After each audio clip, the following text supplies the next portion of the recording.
गोविंद दामो बर्बाद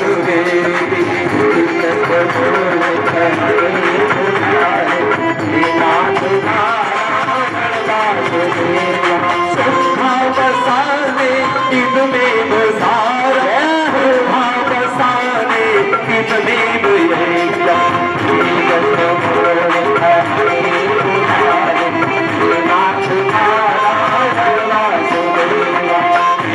बसाने इतने चाप्यम श्री राधे बर्बाद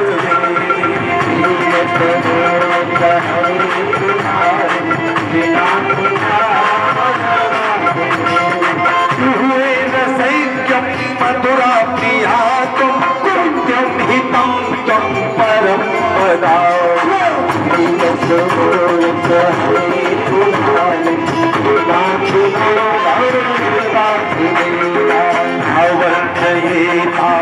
मधुराचराणी गोविंद दामोदर माधवे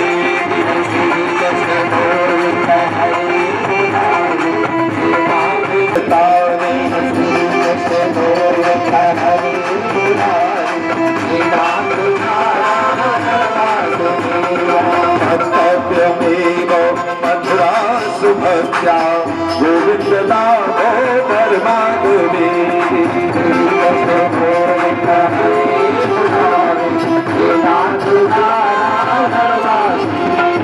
श्री कृष्ण राधा वर गोपिलेश गोपाल गोवर्धन राधवे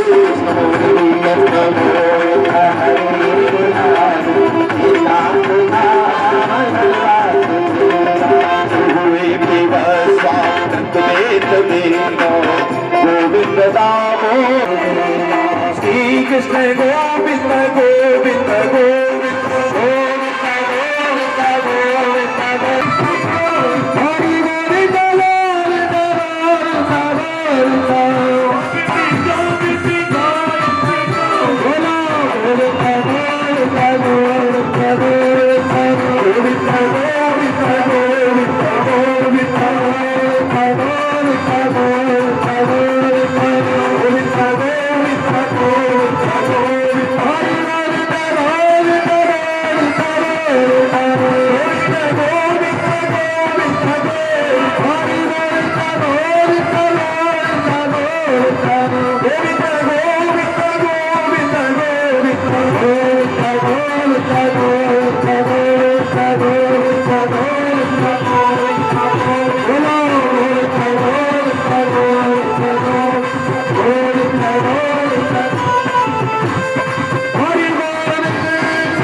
श्री कृष्ण। बोलिए वासुदेव भगवान की जय, गुरुवा की हरिलाल की जय, गुरु गोविंद भगवान की जय।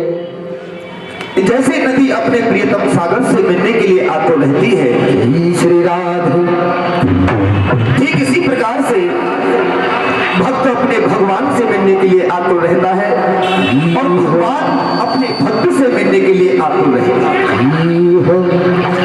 जैसे नदी कल कल करती हुई अपने प्रियतम सागर में समावेश हो जाती है, ठीक इसी प्रकार से भक्त अपने भगवान में समावेश हो जाता है और भगवान अपने भक्त में समावेश हो। जय जय श्री राधे। क्योंकि जब तक भगवान और भक्त दोनों एक नहीं हो जाते, भक्त का भगवान में समावेश नहीं हो जाता, भगवान का भक्त में नहीं हो जाता, तब तक उसका आनंद प्राप्त नहीं हो। जैसे गंगा गौमुख से निकल करके उत्तराखंड में होती हुई विचरती हुई और जैसे ही जाकर के समुद्र में जाकर के गिरी, उसी दिन से उसका नाम ऊंचा हो गया, उसको लोग कहने लगे गंगा सागर। इसी प्रकार से जब भक्त और भगवान दोनों एक दूसरे में समावेश हो जाते हैं तो भक्ति का परम आनंद आने लगता है। जय श्री कृष्ण। एक बार सभी प्रेम से बोलेंगे जय श्री कृष्ण। जय श्री कृष्ण।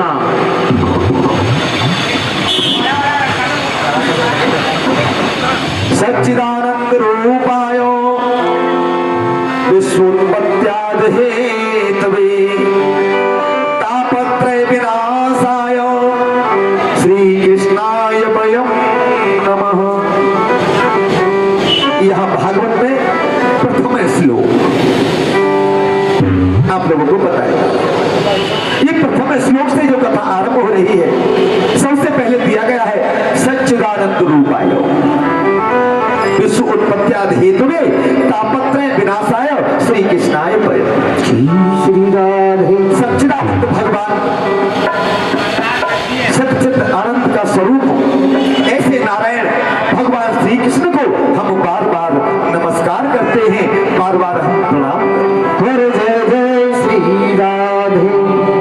जो जगत की उत्पत्ति, स्थिति और विनाश के हेतु तथा आध्यात्मिक, आदि दैविक और आदि भौतिक तीनों प्रकार के तापों का नाश करने वाले ऐसे गोविंद को हम बार बार प्रणाम करते हैं। गोविंद भगवान की जय। ऐसे गोविंद, क्योंकि जो तीनों प्रकार के तापों को नाश कर दे, नष्ट कर दे, वही गोविंद है और ऐसे गोविंद को हम बार बार प्रणाम करते हैं।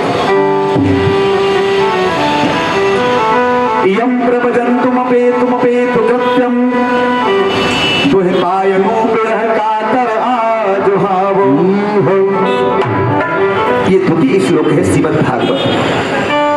द्वितीय श्लोक में बताया जाता है जिस समय सुखदेव जी का यज्ञोपवीत भी नहीं हुआ, मां के गर्भ से जैसे बाहर आए, उसी समय अपने यज्ञोपवीत को उठाया और जंगल में तपस्या के लिए चल दिए, भजन के लिए चल दिए। उनके पिता व्यास जी महाराज पीछे पीछे दौड़ते हुए जाते हैं।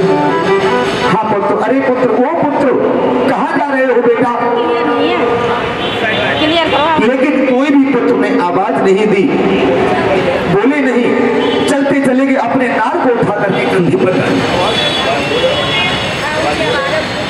सुखदेव जी दौड़ते हुए जाते हैं।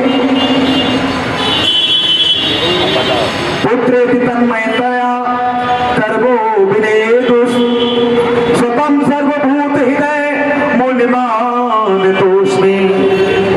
श्री कृष्ण। आज मुनि सुखदेव जी महाराज दौड़ते हुए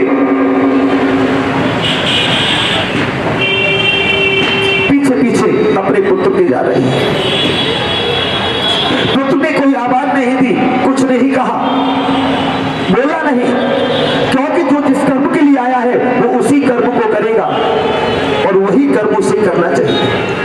क्योंकि परमात्मा जिस कर्म के लिए जिसे भेजते हैं उसको वही कर्म करना चाहिए। परमात्मा की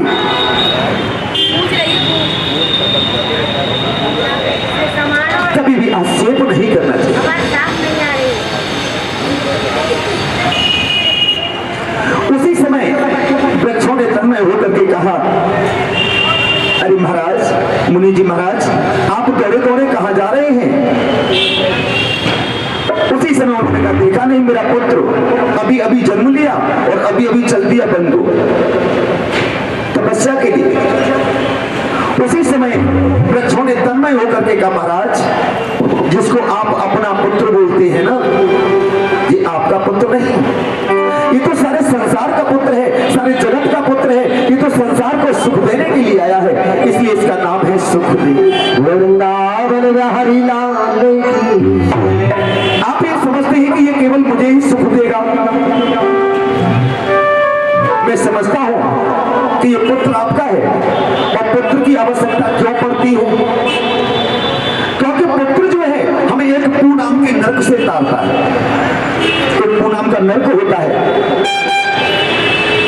जो अंतिम समय जब हमारा आता है, जब शमशान में जाते हैं, तो वहां पर वो हमारा पुत्र जो है हमें पूनाम के नरक से तारता है।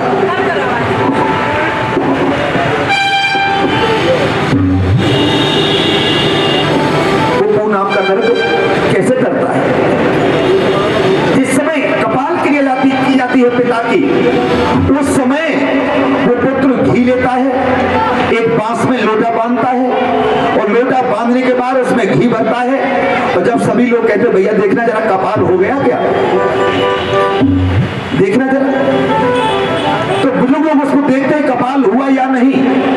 उस समय वो पुत्र जाता है और लाठी मारता है पिता के सिर, और जैसे ही जाकर के लाठी मारता है तो कपाल खुल जाता है, उसमें घी डाल देता है, और जब घी उसमें पहुंच जाता है, उसी समय उसका पिता पूनाम के नरक से तर जाता है।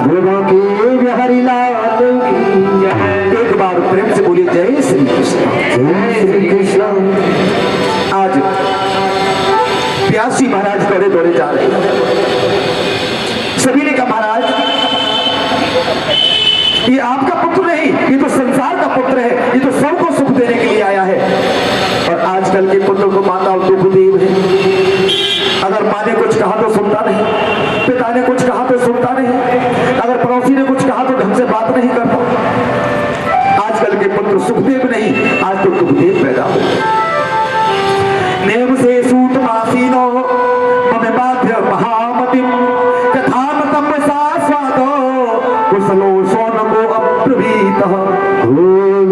एक बार भगवत कथा पर आस्वादन करने में कुशल मुनीश्वर सौनक जी ने नेमसारा क्षेत्र में विराजमान महामती सूत जी को नमस्कार करके उनसे पूछा। सौनक जी ने बोले, सूत जी आपका ज्ञान तो बहुत बड़ा है, आप बड़े परम ज्ञानी हैं, ब्रह्म ज्ञानी हैं, इसलिए महाराज आप हमारे कानों के लिए कोई रसायन अमृत स्वरूप सार गर्भित कथा कहिए, जिससे भक्ति और ज्ञान वैराग्य प्राप्त होने वाले महान विवेक की वृद्धि हो जाए।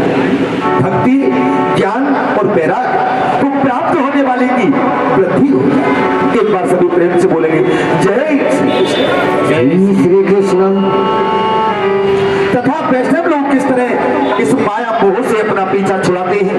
इस घोर कलियुग में जीव प्राय आसुरी स्वभाव के हो गए हैं। विविध क्लेशों के अक्रांत इन जीवों को शुद्ध देवी शक्ति संपन्न बनाने का सर्वश्रेष्ठ उपाय क्या है, ये सब सुनने की हमारी इच्छा है।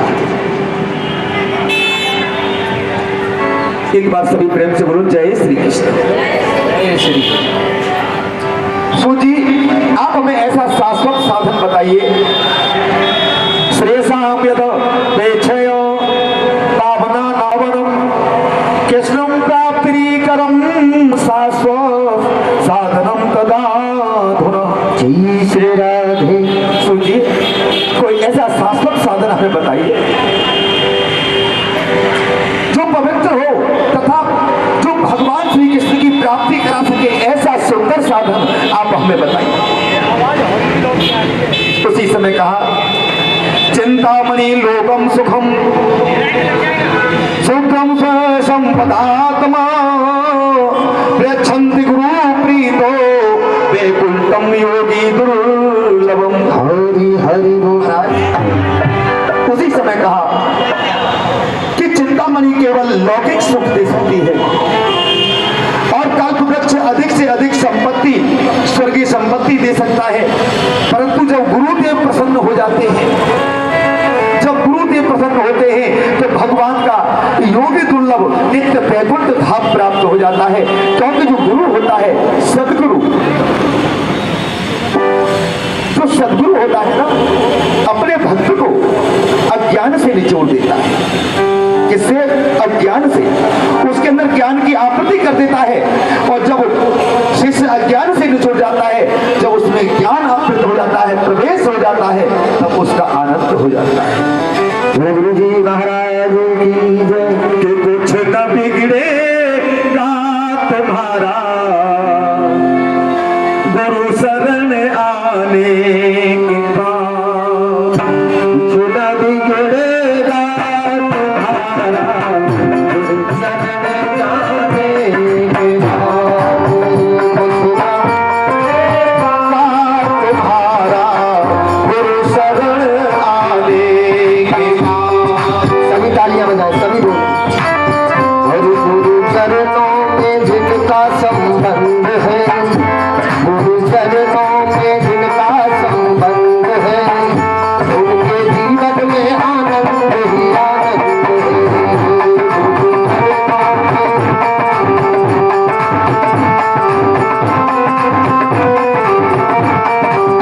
और उनके जीवन में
की पतवार